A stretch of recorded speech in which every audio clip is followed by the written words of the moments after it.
Good evening and welcome to the Words and Music 2020 Keynote. We are so excited to have this reading and joint book launch with Jarvis DeBerry and his book, I Feel to Believe, which is published by the University of New Orleans Press, and Kelly Harris-DeBerry with her book, Freedom Knows My Name, which is published by Xavier Review Press. So 2 local authors, 2 local presses. And this event is also presented with partnership from Penn America. Thank you so much to Penn. It's been an amazing first day. Thank you all so much for tuning in, for all your comments. It's been really wonderful. We've been feeling the love. If you'd like to show us more love, don't forget to hit those donate links. Also, you can PayPal at wordsandmusicnola@gmail.com or text WAM20 to 44321. Don't forget our books are available in the virtual bookstore powered by Tubby and Coos. And special shout out to Candace Huber, who is the tech guru as well as the bookseller. And we could not do this without them. Thank you so much to Candace. Okay, I think that's all the housekeeping business I have. I'm also extraordinarily excited not only to hear about these books and hear these authors read, but for the interview that will follow this reading by local journalist Megan Braden Perry, who has written a book called Crescent City Snow. It's your ultimate guide to snowballs in New Orleans. If you love snowballs and you want to know where to go for the best one, this is the book for you. She's also published with Gambit, and she's worked with the Today Show, and that is just a couple little lines of her extensive bio. And as much as I would love to bring Megan on right now to introduce Jarvis and Kelly, we realize she's probably not the most qualified person to do their introduction. The most qualified person to introduce Jarvis DeBerry and Kelly Harris-DeBerry is Naomi DeBerry. Naomi is in 3rd grade, and she enjoys spending time with her parents and hopes to maybe get a dog one day soon. Take it away, Naomi. Hello, everyone. My name is Naomi DeBerry, and a little bit that you should know about my parents is that my mom, she really does pushes me to be the best I could be, and she was the one who taught me how to read. And my father, he shows sympathy for me when I'm down, especially during this pandemic. And I thank both of my parents for always caring for me. Thank you. And now, introducing Kelly and Jarvis DeBerry. Thank you so much, Naomi. That was beautiful. We love you. Hello. Hi. Hey, Megan, how are you? I'm good. Thank you. How are y'all? We're good. Thank you. Just trying to figure out this whole Zoom thing. 2 people in the same house, but can't really see the same camera screen. So we're together, but we're in different rooms and everything. So thank y'all for having us. I feel weird with it backwards. I'm trying to figure out where to put my head. Really hard. But yeah, so let's go. Yeah, let's go. So first we want to thank Words and Music for inviting us to be the keynote speakers for this evening. We're so happy to be here, still in New Orleans and still connected to community. Jarvis is gonna start us off with a little talk or a short statement, and then he's gonna read a column, then I'm gonna read a poem. He's going to read a column and I'll read a poem. Yeah, thank you, everybody. I have always enjoyed the Word and Music Festival. I'm just excited to be able to join it this year as a presenter. I want to thank all of the organizers and all the sponsors who have made this happen. So yeah, this is a book, I Feel to Believe. It's a collected columns from my slightly more than 20 years at the Times-Picayune. I spent just about all that time in the opinion section, starting as an editorial writer, and then the editorial writer and occasional columnist, and eventually full-time columnist. So as I have told everybody who would listen, and I'll tell Megan since she'll be interviewing us, this book was more Kelly's idea than it was mine. She kept pushing me to do it because she thought there would be a lot of value in it, and she was right about that. And without her push, it probably, I shouldn't even say probably, it would not exist. And I just appreciate her and the folks at UNO Press, including Kalamu and Ayo at Renegade Press, for pushing me when I was not being very efficient and getting them the columns that they needed for this.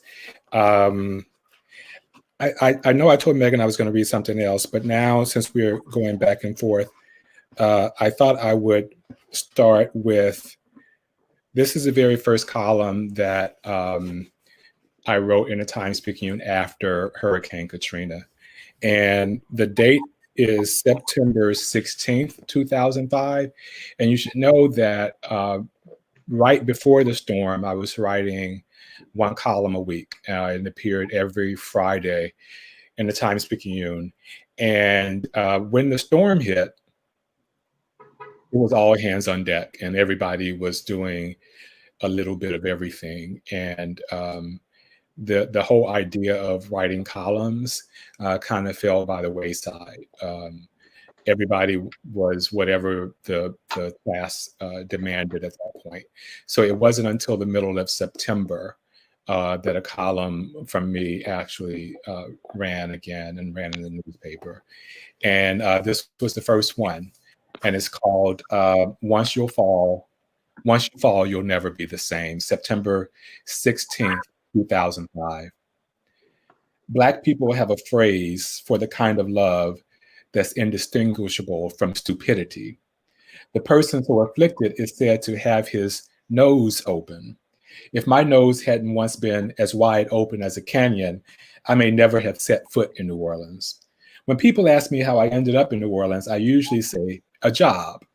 It's true that an internship with the Times-Picayune gave me an official excuse to be in this city, but it wasn't the job that drew me to the place. I came to New Orleans for a woman who had been sending plenty signals that she didn't want me anymore. I pursued her anyway. Stupidity has never been so richly rewarded. I had been to New Orleans 3 times before my internship began and had hated the place more with each successive trip. I blamed New Orleans for my girlfriend's waning affection. I felt boring. That wasn't a new feeling at all, but I thought my boringness must have seemed all the more conspicuous to her contrasted against the neon lights of Bourbon Street. New Orleans was stealing my woman, and I hated the place the way I'd hate any romantic competitor. Still, I moved in. If New Orleans was where the battle for her heart was being waged, I needed to be on the front line. But wouldn't you know it? She's the one who eventually left the city, and I'm the one now writing love songs to it. New Orleans attracts tourists because of its perceived exoticism, but I chose to call it home because its traditions felt so natural. On return trips to my birthplace in northern Mississippi, I've tried to greet family and friends with a kiss on the cheek. They're expecting a stiff-armed handshake. A place where people don't hug hello now feels foreign to me. Not just foreign, but backwards. New Orleanians are sometimes criticized for being uninhibited folk. Granted, there's value in some inhibitions, and it would be nice if the city's tourists would have observed some now and then. But New Orleanians figured out long ago that emotional restraint and stoicism just aren't natural.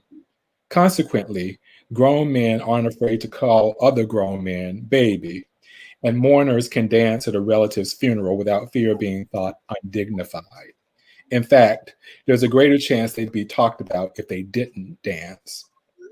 One Tuesday evening in Treme, I watched the neighborhood throw a parade for a homeless man. He had passed away behind a nearby funeral home. Everybody knew him, so somebody had the idea that they ought to honor his memory. There are places where highfalutin people don't have parades held in their honor. In New Orleans, a homeless man was honored. The crowds wouldn't have danced any more jubilantly if he had had a mailing address in Eastover. Maybe my nose is as wide open for New Orleans as it used to be for the woman who drew me there.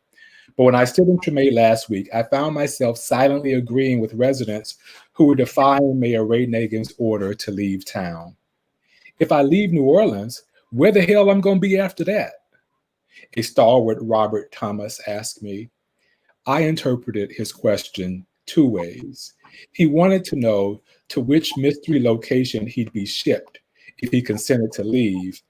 And he was also asking how he could possibly make his home somewhere else, or why anybody would think he'd agree to such a thing. Those who left the city weren't exactly agreeing to go. They left because they could see no other way to make it where they were. Some folks seem not to understand that. Barbara Bush said last week that living in a Texas evacuation shelter was no big deal for some New Orleanians because so many of them were underprivileged anyway. Leaving home under duress would be catastrophic for any human being, but leaving New Orleans is more stressful still. We love that place with all the tenacity, defiance, and ferocity we can muster. Others might find our love of the place incomprehensible, but to us, nothing makes more sense. So I was not that woman that he came to New Orleans for. And I'm so happy that it didn't work out with that. But nevertheless, I am here in New Orleans, and it is a second home for me. Most people know that I was not raised in New Orleans, but I was born and raised in Cleveland, Ohio. But I want to kind of respond to Jarvis's column with two poems about New Orleans. And so we'll just piggyback back and forth that way. Let's see. I'll start with Strangers Looking to Buy My House That's Not for Sale, which is the experience of many New Orleanians, and particularly many Black New Orleanians who are in places around the city where a random person will come and ask you, can they buy your house? And that was the story. I was coming home, real quick, I'll tell you the story about this poem. I was coming home from, I don't know where I was coming home from, but Naomi and I were in the car pulling into our driveway, and there was a woman taking selfies with our house, a complete stranger. It was Mardi Gras time. Naomi had decorated the bush in our front yard with beads. And there was just a lady like just taking selfies.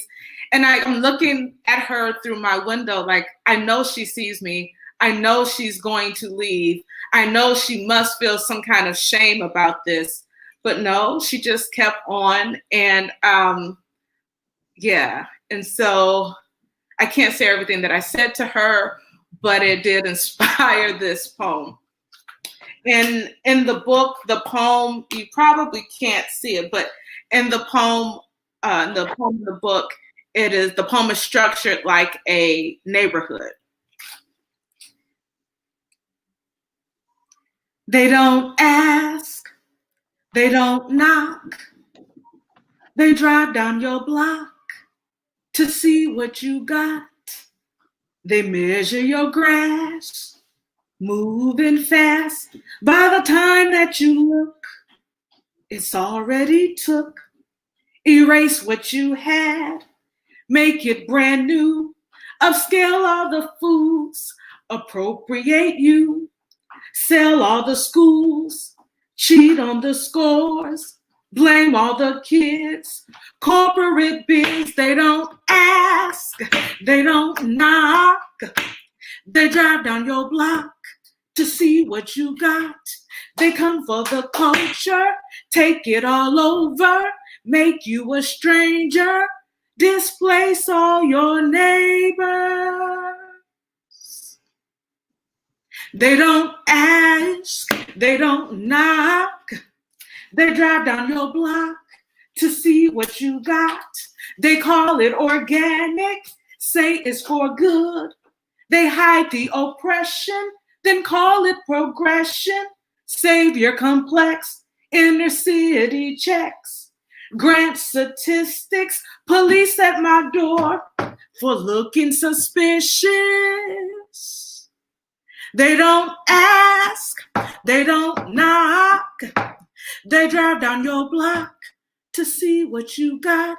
If you're wondering who I'm talking about, it's the them that come and say it's too loud. It's the them that come and want to capitalize on the tears in our eyes. They don't ask, they don't knock, they drive down your block to see what you got. By the time that you look, it's already took. Knock, knock. Who is it? Who is it? Who? Knock, knock.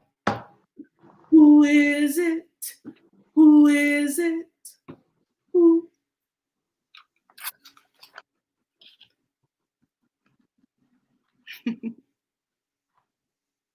Oh, I was supposed to do another poem. I'm sorry. And I'm gonna go a page behind that one. This is called Super Sunday New Orleans, and obviously Mardi Gras has been canceled or reshaped, as some people are saying.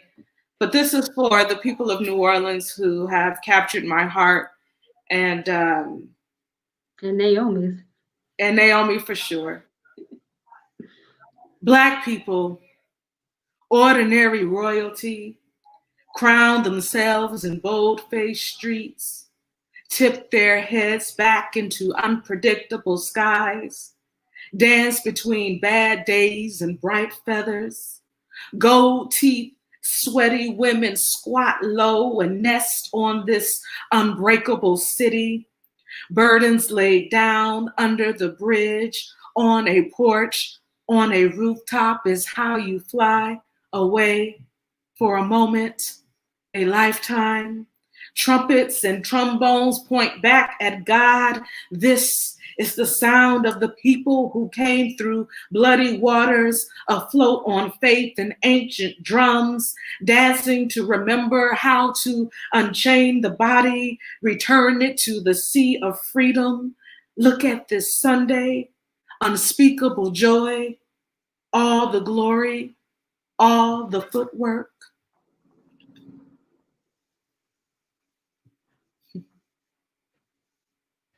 I think you all are going to discover why I rarely want to read after Kelly. Because I don't sing the way that Kelly sings. But there have been some columns that I have written that I think are fairly entertaining. So I thought I would read one of those. That whole year after Katrina was a lot of pain, but there were also some moments of humor that were experienced. And I would say, if you've spent any time in New Orleans, you would know that you can just stand in line someplace and have the best fun that you have ever had. And so this is about a trip I took to City Hall the year after Katrina. It was published May 19th, 2006, and it's called Line Up for Joy. I was standing in a line at City Hall Tuesday afternoon. I was standing in a line at City Hall Tuesday afternoon between two women discussing their post-Katrina weight gain and a woman heaping hosannas upon a local pastor who took the spot behind her. The two women ahead of me, one munching popcorn and the other peanut M&Ms, had each gained 26 pounds since the storm, and each professed not to be hungry, even as she chewed.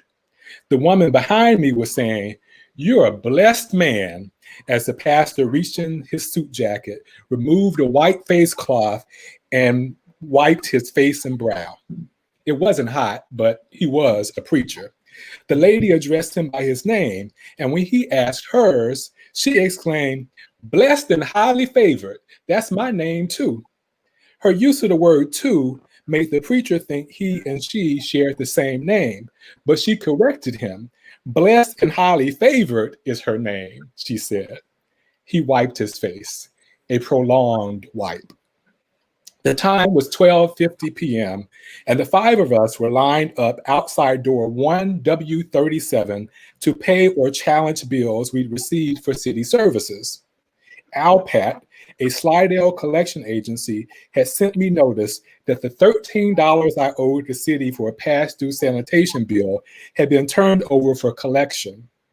What past due sanitation bill?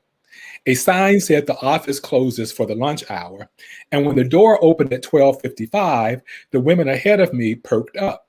But the man who opened the door was going for a smoke. "You don't need to be smoking them cigarettes," Madam Popcorn said, and as the man continued his walk toward the exit, she and M&M's suspended their conversation about their overeating to agree how bad it is to smoke. Meanwhile, BAHF was talking to the pastor about other pastors they both knew, and he was telling her how much her praise had brightened his day. At 1 p.m., the door opened, and we spilled into the office. The preacher and M&M's were redirected to an adjacent office where their specific issues could be addressed, leaving behind me, Madam Popcorn, BAHF, and the woman behind the desk. BAHF, who, as it turns out, goes by a different name for billing purposes, told the woman behind the desk that the preacher is one of the most important men in the city, implying that she hadn't shown him proper deference when she sent him away. The woman behind the desk simulated a walking motion with the fingers closest to her thumb and said, "He got two legs," to which Madam Popcorn nodded in agreement. "I respect him," the woman behind the desk said of preachers in general, but her tone made it clear that she wasn't going to throw down palm branches in their path. There were a few seconds of silence as checks were scribbled out and affidavits were signed. Then BAHF said, "How you doing, young man?" I said, "I'm doing well, thank you." She worries about young Black men and prays we're all going to be all right. Then suddenly, "You love the Lord?" I said, "Yes, ma'am." To the woman behind the desk, she said, "Ooh!" He said, "Yes, give me a hug." He handed me what looked to be $1, but was instead a religious tract. A woman who took the second desk told me that the $13 was billed August 26, 2005. So how come I wasn't asked to pay it before it was sent to collections? "I wouldn't have been around to receive the bill," she said. "Did I want to write a check? Why hadn't I brought my checkbook? I'd assumed it was an error, is why. I had $12 and something that looked like $1, but wasn't. I mentioned the nearby ATM. "I don't want you to have to pay $2.50 for $1, she said, referring to the fee the machine exacts, and she pulled from her purse the extra buck I needed. Now who's blessed and highly favored? BAHF herself had already left, but I wish I could have thanked her and the others for giving me another answer to the question, what do you like about New Orleans? The answer is the people, who can make an ordinary bill-paying trip a joy.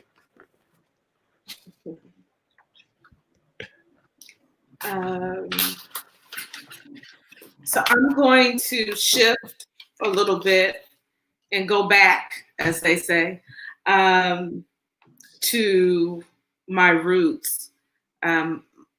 Although I grew up in the North, I do feel that I always have been connected to the South because my mother is from the South. Both of my grandparents, maternal and paternal, are from the South, and so there's always been a rich history. Although I was in the North, like my mom always had fish fries. We always did Southern things in the North. My mom never abandoned her Southern dialect and the phrases that she heard saying growing up. And so this poem, I think Megan requested this poem. It's called Migration, My Family, My Cleveland. And it's looking back on that journey. One of the interesting things about migration and my family is that most of the folks who went north seem to have more health problems than those who stayed in the South. And I always find that pretty interesting. Left your land for a job. That same Southern job.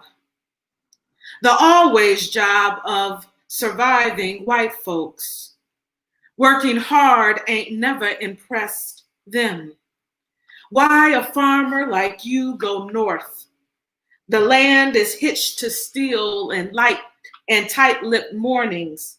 No elbow room for joy, no time to rock the earth asleep. Had a porch, a pulpit then, stories sprouted from dirt and spirit. Here ain't by the riverside, don't flow back to ancient gospels. God is a check here, a blue collar, a few days off. Remember those clockless days when soil called you to work? I reckon it was worth leaving the land if heaven is up, away from cotton, away from the wrong white people, hoping to find the right ones. Maybe up there, clan fires fade in rear view, trees dangle the weight of snow. How do you learn to live in the cold and rude and disrespect? They don't sip nothing sweet up here. They lynch us slow over time, brick by brick, into heavy breathers of smoke, polite anger. I weep for all the times the Navy called you boy, all the middle fingers you should have raised, all the labor, half the paycheck, all the white flight that left big city rats eating the floorboards nailed from your knees. Your blood in the wood, your blood in the wood have been. I live the same two-step blues of kinfolk made in the Delta, integrated with white children whose parents were the white people that niggered you. How many miles did you travel to be more than fractions of a dream? Grandpa, did you ever cross the Dixie again in your sleep? Did you ever bring America home?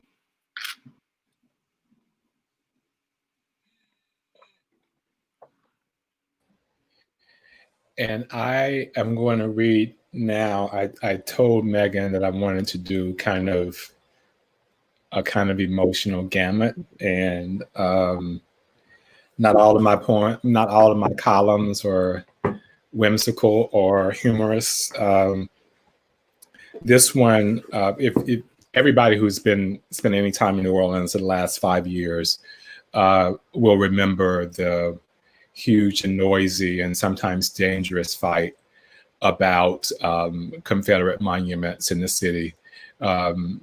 It was a conversation that really came to the fore in 2015, and the monuments were taken down in 2017. And a few months after that, something especially horrific happened in Charlottesville, where a person protesting white supremacists, Heather Heyer, was killed. And so I wrote this column in the days following Heather Heyer's death in Charlottesville, Virginia in 2017. Charlottesville shows the danger of Confederate statues. August 16, 2017. Let us not forget that the white nationalists who mobilized in Charlottesville over the weekend mobilized in defense of a statue of Robert E. Lee that officials in that city want to remove from a public park.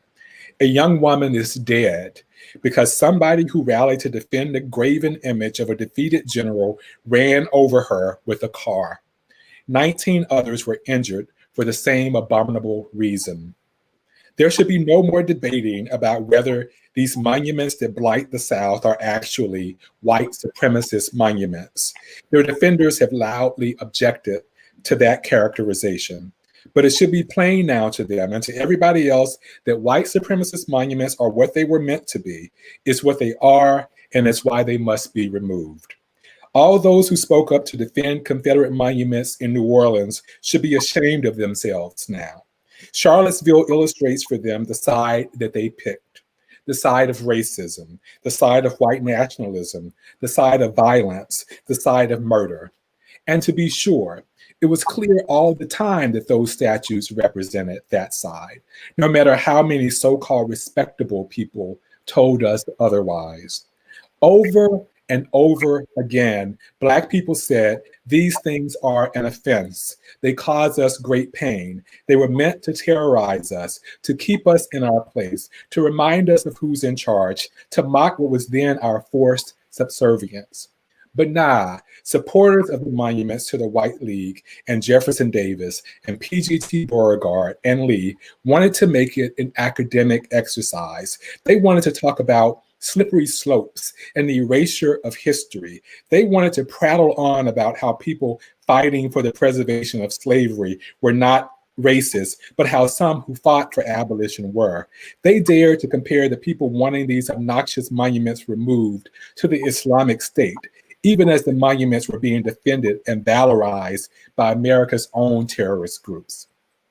The Times-Picayune has photos from 1976 that show Ku Klux Klan members marching to the Liberty Monument when it was still at the foot of Canal Street. There's a photo from 1978 that shows Kalamu Yasalam, spokesman for the Committee for Accountable Police, leading a counter rally after the Klan had gathered at that monument yet again. And there is an even more iconic photo of a New Orleans police officer holding the Reverend Avery Alexander in a near chokehold as Alexander protests that monument. In the background, somebody's waving the Klan's favorite banner, the Confederate battle flag. So please, all you folks who thought it so important to fight to keep these monuments in place, don't pretend that you're just now learning who your allies were in that fight. It's never been unclear who your allies were: Nazis, Klansmen, and white nationalists. And if it's true that the enemy of my enemy is my friend, then it is also true that the ally of my enemy is my enemy. You had a chance to stand up for the oppressed, but you stood for and stood with the oppressors. Don't be surprised that 32-year-old Heather Heyer was killed as a result of a monument fight. Death goes hand in hand with white supremacy. All of us know that a belief in white supremacy led to the deaths of an untold number of Black, brown, and red people in this country. But the deaths of Andrew Goodman and Michael Schwerner in Mississippi, and Viola Liuzzo, and the Reverend James Reeb, and Jonathan Daniels in Alabama remind us that white supremacists are willing to kill white people who oppose them. The good news is that by rallying on behalf of a Confederate monument and killing somebody in the process, the hordes that descended on Charlottesville are actually hastening the removal of such monuments. I am taking action to relocate the Confederate statues, Mayor Jim Gray of Lexington, Kentucky, tweeted Saturday. Baltimore, Maryland Mayor Catherine Pugh told the Baltimore Sun on Monday that she has talked to contractors about removal projects there. A commission recommended that Pugh's predecessor remove 2 of the city's 4 Confederate monuments, but Pugh said Monday, "We're looking at all 4 of them." That same day, she said in a statement that she had consulted with Mayor Mitch Landrieu on how to proceed. Also Monday, a group in Durham, North Carolina, took it upon themselves to pull down a Confederate monument there. And no, before you ask, their sabotage is not comparable to a man driving a car into a crowd. I've previously argued that sabotage is not the best way to respond to offensive monuments. Still, I understand the righteous anger that erupted in Durham on Monday. A lie can't last forever. Confederate monuments are a lie. They bestow honor on those who deserve none, and they promote a distorted and perverted view of history. For Heather Heyer's sake, for Avery Alexander's, and for so many others whose names we don't know, may each of these monuments come down, and fast. I'm going to close our readings with one short poem. And on behalf of Jarvis, Naomi, and we want to thank New Orleans for all their support, and particularly through our hard time with going through a transplant surgery. And so I thought I would end with this one. It's towards the end of my book, and it's called "The Death Between Us." And I found that when I was going through this, many people never asked me how I was doing. Everybody was concerned about Jarvis, and which is fine. But I really took to the page to try to deal with some of the things that were happening then. And this is called The Death Between Us. Blood races through plastic tubes like a marathon runner. Lapse of breath around unknowable days. We were once lovers without the moan of machine and death cracking the door. From the other side, my hands are folded under my cheek. A prayer, I guess, to sleepless nights. I watch the ripple of your chest to pace your leaving. Grateful to know death could look like a fresh grave, mouth open, one cold kiss away. I lean into your stillness, and my God, you are still warm, still here.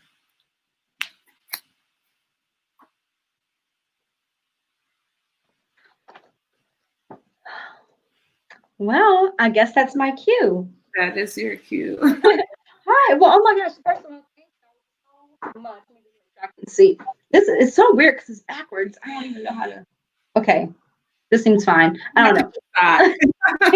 It's so weird backwards. Oh my gosh. You know how you practice one way and then now I'm just like, where is everything? But of course, thank y'all so much. So I feel like one thing that I, of course, am very interested in, because y'all are both writers, you know, y'all are both writers, but y'all write different things. So how is it to be married to a writer in general? And then how is it to be married to a writer now, today, when you need a place to write, but, you know, like one house? How do y'all do that? And your parents. Do you want to answer first, Jarvis, or? I mean, I think all married couples have the same issues. I don't think being a writer is all that different. But it is always kind of, for me, words are always in the air, if that makes sense. I mean, they're just omnipresent. And one of the things I discovered many years ago is that being around creative people makes you more creative. I think it's something I really learned for the first time in No More Literary Society, where, you know, every week we would have a workshop and you would hear somebody writing something good. It's like, ooh, I want to write something good. Or you would hear, you know, somebody's excellent work and you wanted to do the same. So I think for us, it's that same kind of way. Like we are usually privy to what the other is doing. But I would just say that we're your normal married couple. We've only been married to each other, so it's not like we can compare. This is what it was like being married. Or is this something you haven't told? This is what it's like being married to a writer. So I mean, I mean, we have all the same, you know, issues, but I think a thing that other writers might not get to see is like you get to see somebody else's stuff, like from infancy or even from the embryonic stage to completion. You know, like some of these poems that Kelly has in her book, and even some that she read tonight, like I remember when it was just a line, or I remember when it was just kind of an idea, or she was asking, what do you think about this? And if you know nothing else about Kelly, you should know that she will edit a poem over and over and over, even long past the point where you may think is perfect. She will keep editing and keep editing and keep editing. So I've seen like so many variations of most of the poems that she has done. And to her credit, I don't think I've really ever seen her edit it for the worse. You know, sometimes you just need to leave well enough alone and you just kind of do damage to something that's already good. But just about every occasion that I can remember, you know, she's made something that's good even that much better. I don't think there's much I want to add to that. I do think someone asked me once that they thought there was a different tone in Jarvis's work, or someone said to me rather, they thought there was a different tone in Jarvis's work around the time that he married me. So it'd be interesting if there was some research out there that kind of looked at his work around the time that he got married and that sort of thing. I do think we hold each other really accountable. And I think there was a shift. He mentions that often, that there was a shift from going from a single guy who just wrote his columns and went about his day versus coming home. And I'm like, so that line about such and such, let me debate you on that one, real quick. Or, I disagree with that type of thing. And so, and it's rare that we do events together because, like you said, journalism and poetry sometimes are not always crossing or a good fit. So yeah, but this is a great time to join forces together. I should say though that, we write differently now, but when I was at NOMO, most of the stuff I did was poetry. And most of the creative writing I did in my early adult years was poetry. I married Kelly, and it was very clear to me who the better poet in the house was. And again, partly to avoid like having to read with her or read behind her, or people saying, "Ooh, you're not as good a poet as your wife is." I just really said, this is really her lane, and this is going to be her lane. I'm going to kind of stick with prose. But one thing I know, I basically wrote poetry to be fun, or wrote poetry to be humorous, or wrote poetry to just to impress people in some kind of way.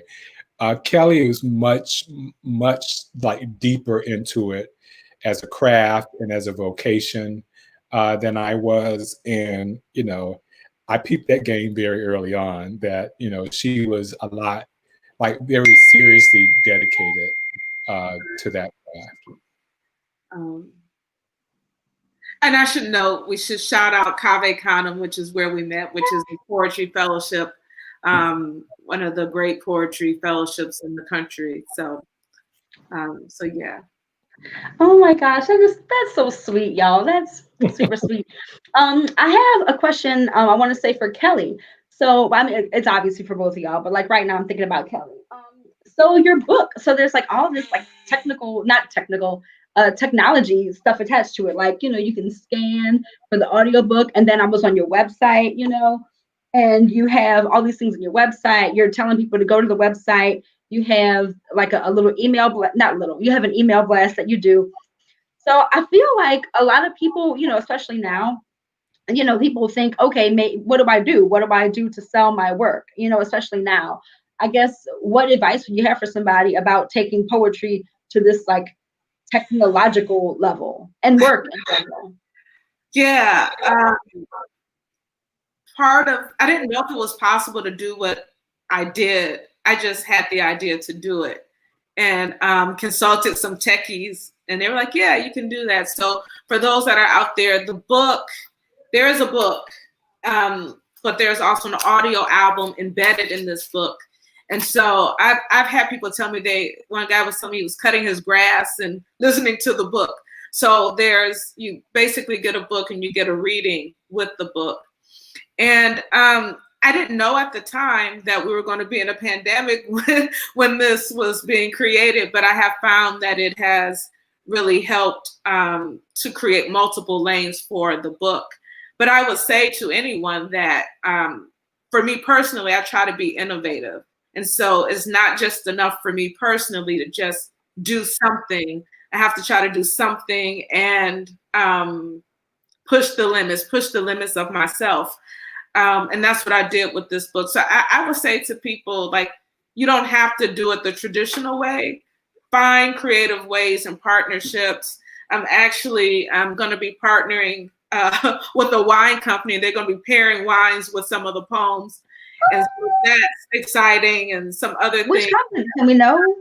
I can't. I won't announce it now because we're still trying to figure out all the pieces. Well, so, I can't wait.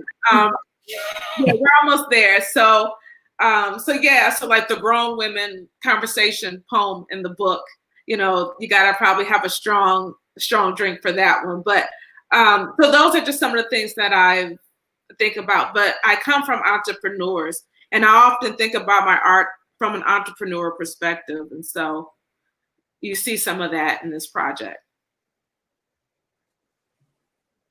Jarvis, are you doing anything like that, like anything online, or are you what I kind of do, like kind of shying away from it because you had enough of that at NOLA.com? You see how she's throwing her head back and laughing? See, like, yeah, I told you that this idea was Kelly's book, right? Yeah. In many ways. And so she wishes I were as entrepreneurial as she is, but not at the moment. I'll say it that way. It doesn't mean that nothing is coming, but right now, the book just exists as the book. But I'm just sure there's going to be some innovations coming forward, if only because Kelly is going to make sure that there's some innovations. And can I say why I wanted this book to be done? Yeah.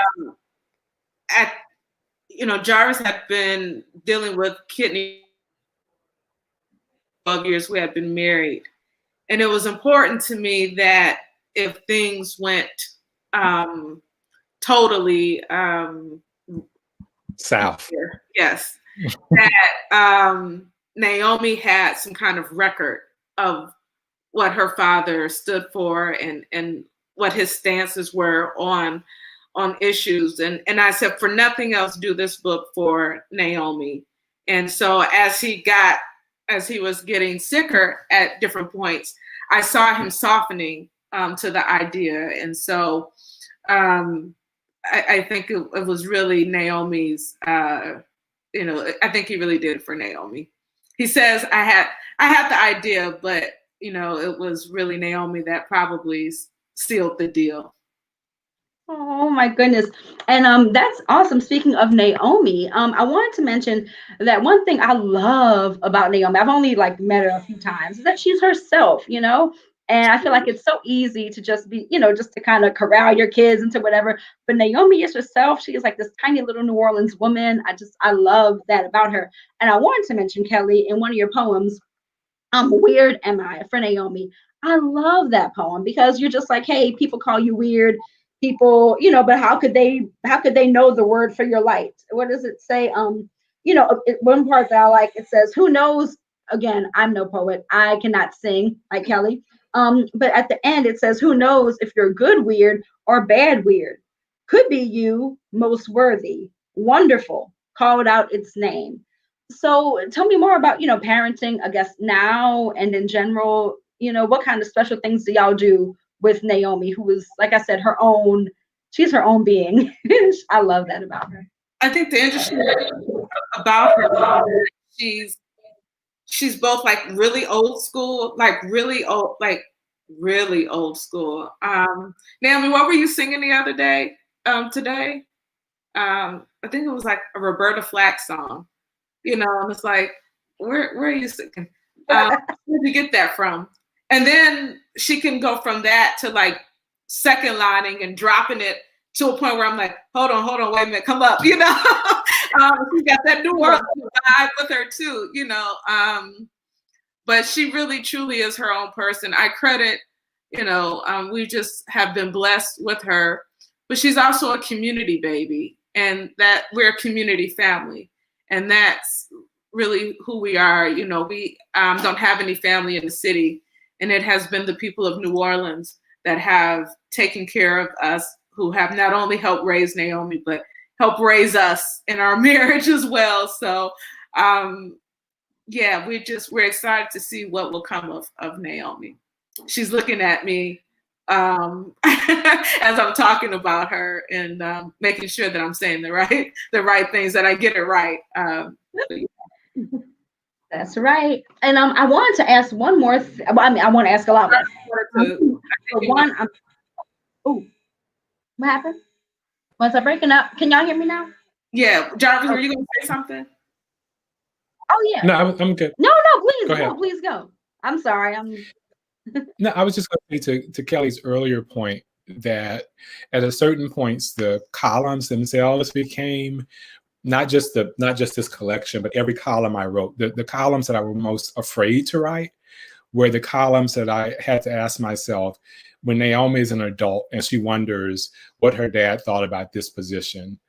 did my dad take a stand, would there be any record of me taking that stand? So it was because of her that I had the courage to write some of the things that I probably really wanted to kind of slink away and not confront head on. But you're right, she's absolutely her own person.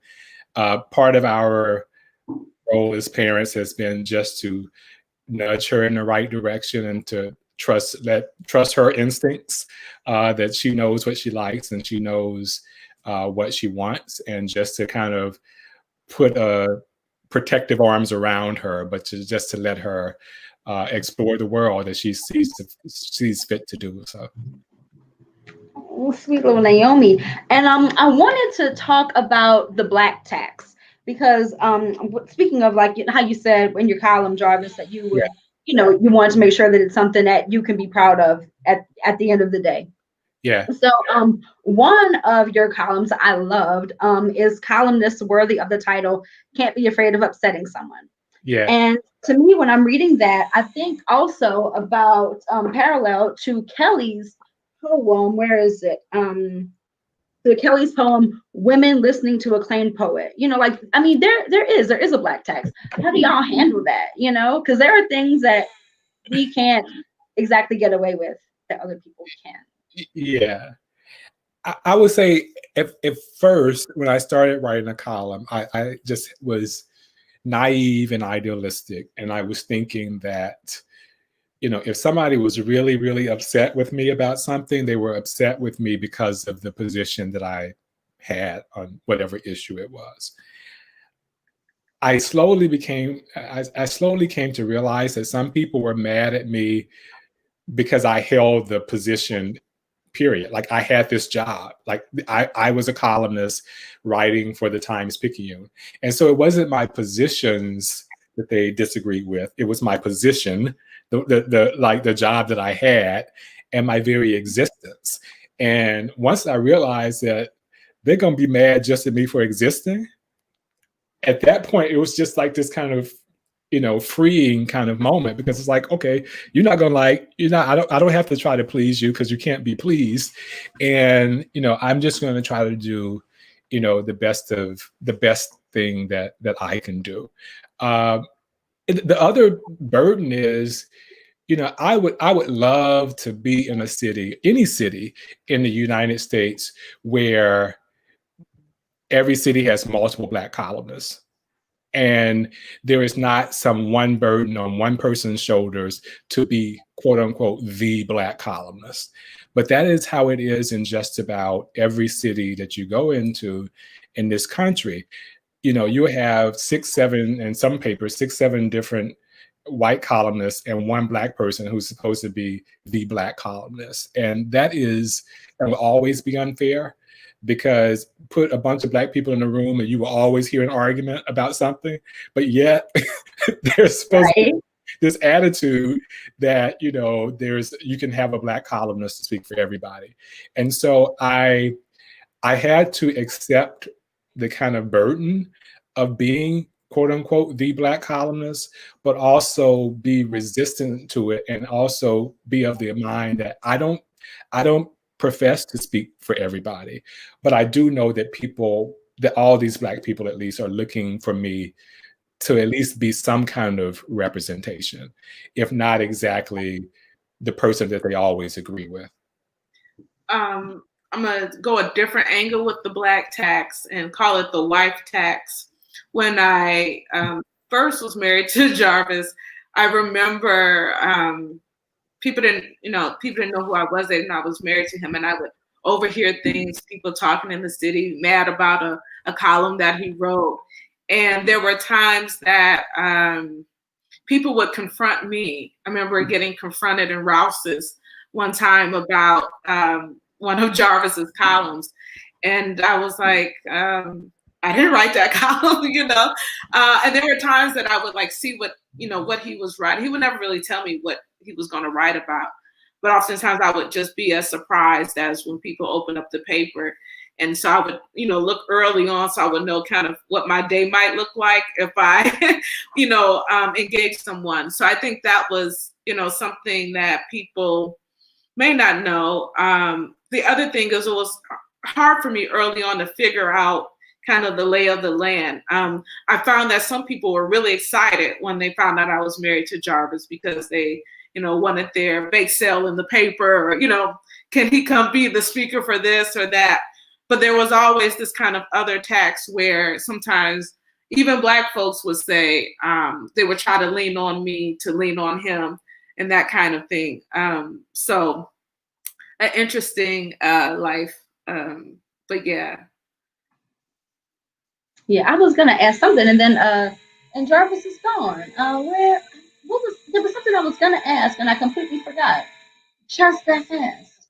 It's written right here. I'll just wait for Jarvis to get back. That'll be my excuse. Okay, there was something I was gonna ask. God, and I had it written down. What was it? Oh my God. It was to me. It was, what was it? It slipped my mind. All of a sudden I forgot exactly. I completely forgot what I was going to ask, and it's all written right here, but I just forgot. I was like, what was I going to ask? Oh my God, I'll just move on. I'll remember it in a moment. One thing I was going to say, if you wanted to buy some time, I was going to say, back to being married to a writer, if you want somebody to edit your stuff, it is definitely Jarvis. Like, he finds every nook and cranny error in your work. He has a really sharp eye, and so he gets that from his mother, who was an English teacher. But he's well read, and I think that's one thing people think they can just be a columnist and write their opinions, but he's very well read. He reads a lot, and so that you can be assured that if he wrote something, he's also researched it. Yeah. Oh, I remember what I was going to mention. Years ago when I was working at Gambit, I mean, like people, they come in the comments, Jarvis, this. People come in the comments, they act all crazy.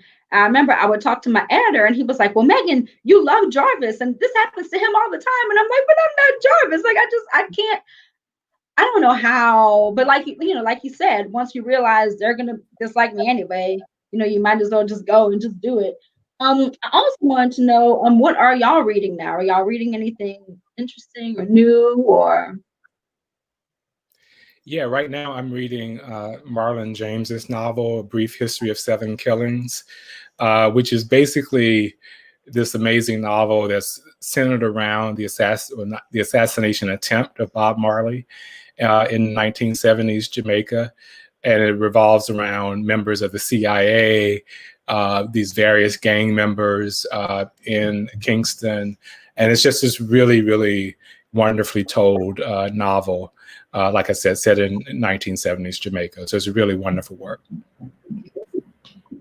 I think we had lost you, Jarvis, for a minute, but Megan was asking about how you deal with the comment sections, and then I'll go back to answering the question. Is that okay, Megan? Yeah, that's fine. That's fine. Again, initially I just ignored it altogether. It didn't matter to me. I didn't even read it. And so when people asked, what did you think about that comment? I was like, I didn't see it. So, I can't tell you.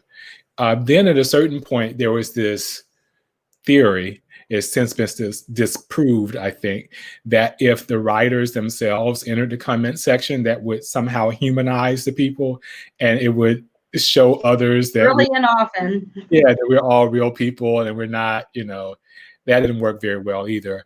But it's similar to the question I gave you, the answer I gave you before.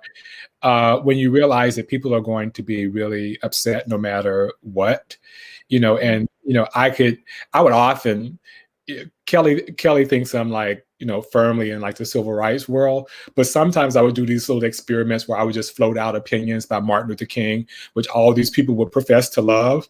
And then they would like jump, with both feet into what a ridiculous idea that was. And then I was like, if they would object with this, if they would object to this, we haven't even gotten to like Malcolm X or Kwame Ture.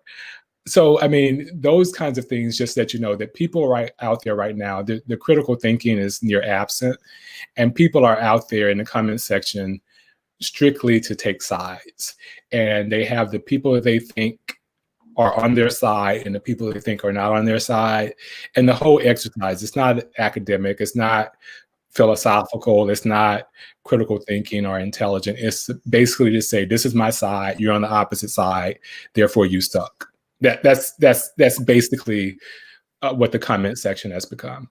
I was going to add to that we did have one kind of scary moment with the comment section where somebody actually put our address and our information in a comment section. And that was really scary for me. And I just happened to read the comment section that day, because I had told myself to not read the comment section. And so that was removed quickly. But, you don't know when someone is going to go from comment section to, knocking at your door or, doing something, crazy or violent. So yeah, writing, I think it was Toni Morrison, said that if this is not this, writing can be dangerous, that this is hard work, and this is revolutionary work, to write some of these things into being. And so we take our work seriously, and we try to hold each other accountable as writers, and as husband and wife too. I wish you could be Naomi often is laughing at us at our debates and things like that, because, she's kind of, laughing at the language. And the other day she told me I was like Rochelle from Everybody Hates Chris. And so we just cracked up at that because she's looking at the language, and Jarvis is very measured, and, I can go all kinds of ways, melody-wise, because that's what poets do. and so it's interesting because we're both writers. We know when one is fighting fair and when one isn't, because we know, both of us know, certainly the power of words. Yeah. How is the writing process for each one of you? Because I'm sure, there's no way that y'all are both in the same office doing the same things. I mean, or is there? I don't know. So how is the writing process? It seems like Jarvis can write in any environment. And I think that comes from being in a newsroom. Yeah. Whereas for me, I'm like, shh, I need quiet. I need y'all to go back somewhere or go in the room and shut the door. So I think that's the biggest difference between the two of us. And I write more slower, more methodical. He can have a deadline, I don't know, at 6:00, and sometimes, I don't know, he can start 4 and crank it out. He really is like a machine in that way. He can really just crank like that. I can't do that. So, yeah. I won't say I'm that fast, but what I will say is if I required the radio silence that Kelly requires, I never could have worked in a newsroom because you can't expect people to be quiet in a newsroom. It is a very noisy place. I will say that in recent years, and this took a really, really long time to kick in, but in recent years, I have given myself permission to abandon a column halfway, even maybe 3/4 of a way through. I think previously I would say, oh, this is my topic, this is my column, and I've started this thing, so I'm going to finish this thing. Last week, I think it was, or maybe the week before that, I got up at 5 a.m. or whatever, thinking I was going to continue a column I had started the previous night. And at 5, I was like, I think I'm going to write something else. And I have to have it done by 8 o'clock. So let me sit down and write this. But part of that has just been giving myself permission to say, okay, this is not working. And I don't have to force something that's not working. I can save the ideas that I have for another time. I can respond to something that just happened in the news, whatever the case may be. But if nothing else, I have learned that I don't have to, stick with a bad draft just because I started it, that I could just start over, do something else. And, if that can be resurrect it later on, then fine. If not, then okay, I learned something in the process, and I'm just going to keep going. All right, that's good advice. I wanted to ask you, I'm going to ask y'all like 1.5 more questions, and then I'm going to get to the questions in the comments. And these are very nice comments. So I wanted to ask, I mean, like, obviously, how are you doing? You know, like health-wise, how are you doing? And then tell me more about, I guess, the connection between your faith, because I know that y'all are at Dwight Webster's church, right? That is, United, Christian Unity Baptist Church. Dwight Webster isn't there anymore. I don't know if you knew that or not. No, I didn't know that. Oh, Lord. He's been gone 2 years now. Yeah, our pastor now is Dr. Kevin Stevens, who is like New Orleans Renaissance man, OBGYN, attorney, musician, pastor. Yeah, I mean, general contractor, everything. Former health director of the city of New Orleans. Yeah. Yeah, he's the pastor there now. But for me in particular, I do have to credit Dwight Webster, Pastor Dwight Webster, for a lot of things, in just having a church that was justice oriented, that you're not here just to say that you're a church member, and you're not there just for your own personal salvation, but your faith should have some type of impact and imprint in the world. And I had never heard anybody from the pulpit speak as often about justice and living this kind of idea of justice as he had. And so that really, really influenced, you know, my columns, say starting in 2001 and after that. Just focus on, you know, what is right for the people, like what is right for the people of New Orleans who have so often been oppressed and left to be hungry, or left with subpar housing, et cetera. And so, yeah, it's had a really, really major influence on me. And I will add to that 2 things. You know, Christian Unity was full of kind of community folks. You know, you have the range. Some churches have kind of one type of, or a style or whatever. I mean, we had people who were doctors. We had, you know, Baba Luther is a member. You know, we've had Carol B. Bell. We've had, you know, Lynetta Gilbert. I mean, we've had just a range of people. Freddie Williams Evans. All sorts of folks have come through Christian Unity. So you were able to not only see people who had faith, but also put their faith into action and impacted their communities. And so we were never under any impression of, you know, that God didn't love us, you know, Black folks. And, you know, I remember Naomi saying one time, she might have been 4 or something, you know, they were talking about Jesus loves the little children. They were singing that. And, you know, Naomi added to it, and the Black ones too. And I borrowed that for a poem, you know, because it is very, you know, it makes us, I mean, she would have only gotten that by going to Christian Unity. And so big shout out to the churches and the folks who are not only living in faith, but, you know, doing the work. What does the Bible say? Faith without works is dead. And so, you know, we're to be in the community as well. And the church was always a place where I could figure out how my columns were landing. And you know, and not, again, because we had such a mix of people. We have one of our choir directors, Lorena Rogers, is at Christian Unity. For a while, her grandmother was at the church, and her grandmother must have been late 70s, early 80s, but just about once or twice a month, she would come to me to say something about a column that I had just written. All positive as I remember it, but it was always just a reminder that these are my readers. Like, these are the people who are paying attention to me. And it really, if you see, there's an interview in the back of the book where I mentioned to Kalamu Ya Salam how I realized that, you know, I didn't always have to write a column with which these people would agree, but I couldn't write a column that really disregarded their existence, because I would see them and I would talk to them, and they thought of my column as something really important, and perhaps something that they would never even see in the Times-Picayune. And so for them, it had a really important significance, and I always try to honor that and honor them in that way.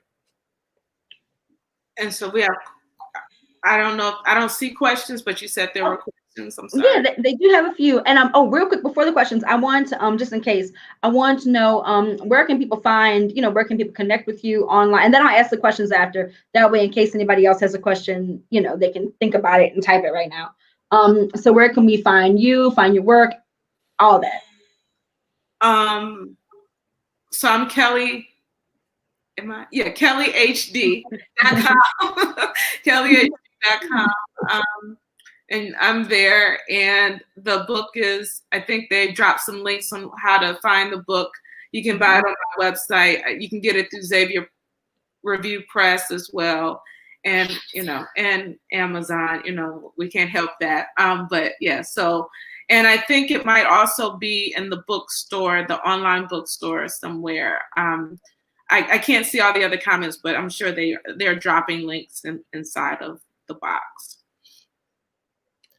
Yeah, you can most easily find me at Twitter at Jarvis DeBerry.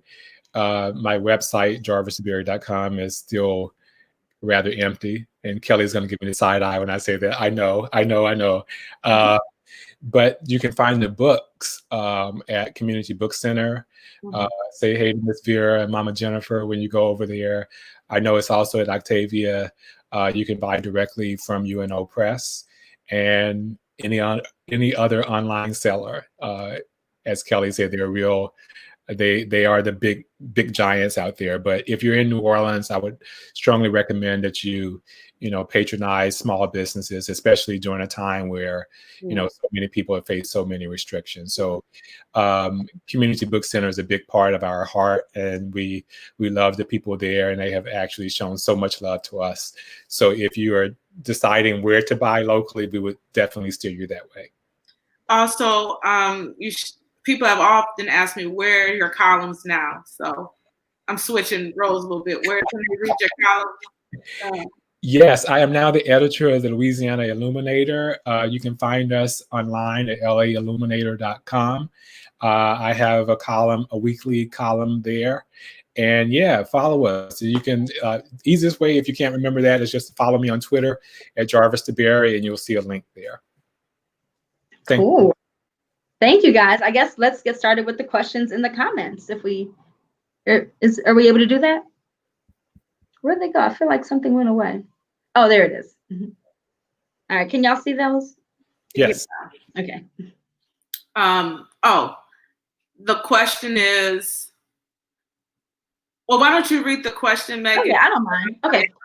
So other Megan wants to know, she says she loved how you sang your poem. How do you translate the musicality of the poem, which relies on the ears, to the page, which relies on the eyes? That's a good question. A lot of it is instinct. I write by ear. When I was in graduate school, I was told that was the wrong thing to do, but it was really it was in my roots to do that. It was in my aesthetic to do that. And so I'm always wondering, like, what else can I make a poem do besides lay on the page, right? So can a poem sing? There's another poem in the book where for Serena Williams, and it's about American Pharoah when nobody wanted her to be sports person of the year, and they were pitting her against a horse. And so the whole poem is like it's racing race. And I do that poem in the voice of a horse race announcer, right? And so for me, I'm just trying to figure out what else can a poem do? What can my voice do? I don't see my voice just as a narrator. I see it as an instrument as well. And so I'm working in my whole self, right? I don't feel like I go write something and then that's it. I'm one with the page, both in sound, music, all of that. I think earlier today, in the interview with Osundari, he talked about his poems being musical because humans are musical. And so I think that probably is a better answer than the one that I just gave you. But I hope that answers it, Megan. All right, let's see. And Miss Marion Denise Moore wants to know, is Jarvis still writing poetry? That's a good question. I want to know that too. Oh, it's muted. I cannot hear you, Jarvis. Marion would have seen many of my poems in workshop. She's a NOMO member. I have not written a poem in quite some while, Marion. And again, I think part of that, again, is how I started writing poetry. I mean, to be completely honest, I was like 17 or 18 and trying to get girls. I mean, that's kind of how that was my initiation into writing poetry. And so Naomi is shaking her head like. So much of my motivation at that point was just to, kind of just do that in poetry. But then as I grew up and became an adult, that only lasts so long. And so you have to actually be able to mature into the craft. And I don't think I really made that transition. And so, again, poetry has always been a way for me to have fun or, be whimsical and that kind of thing. My more adult voice has usually been like essay writing and prose. So unfortunately, no. Let me see. Oh, and Megan Holt wants to know, Jarvis, how did you select the columns for the book? You had so many to choose from. I did have a lot to choose from, and I really discovered that when I was going back to look at them all. The first draft I submitted to UNO Plus. Can you all hear me? I got some echo there. Yeah, sorry. Okay. Naomi. I had a whole lot more in the original draft I submitted to UNO, and they would have been fine with that. But I went back and looked and just really tried to make it a tighter book. And I really wanted it to, for the most part, tell the story of New Orleans, at least my view of New Orleans over 20 years. And so there are a lot of stuff I took out. Like Kelly just mentioned a Serena Williams poem. I had a Serena Williams column, for example, just talking about some of the same issues that Kelly just addressed. I don't mention Obama's election in this particular book of columns. There are a lot of things that I wrote personally about my own self, about my family, that are not included. But I really wanted to focus on a story of New Orleans. And with only maybe a couple of exceptions, it's really a kind of a story about New Orleans from my perspective over about 20 years. And I try to work to take away redundancies and repetition. Like, I didn't want to have every Danziger Bridge column that I wrote. I didn't want to have, every sorrowful Katrina column that I wrote. I wanted to find the strongest of those bunch and then move on to the next thing. Gotcha. Are there any more? I kind of wanted to ask a question too. I feel like, I don't know if it's one of those things that you don't realize, but I feel like y'all are people's mentors, So who are your mentors, and how does it feel to be someone that people look up to? Like, I call y'all my friend tours because y'all are my friends and y'all are my mentors, So how does that feel to have reached this level? And you're still climbing, obviously. Old. I go first. It makes you feel old. Makes me feel old. No, it's supportive. It makes you feel good. A lot of folks that are involved in this festival, I've mentored. Others that have gone on to do some great things, I've mentored as well. So, yeah. I'm just happy to be here and to, kind of, dispense advice to anybody who wants it and to give opportunities to anybody who wants it. I still feel not a whole lot different than I felt when I started in this business, but I do realize that, there are people that I do have some wisdom, and I do have, 2 decades into this particular profession. So I'm always open. I think you know that, Megan. Yeah. And that I think I'm eminently approachable to anybody who needs or wants help. True. Oh, yay, here's one. This is from Brad. I don't know if it's Richard or Richard, New Orleans, I'm not sure. But it says, have y'all ever collaborated on a literary project or ever considered a collaboration?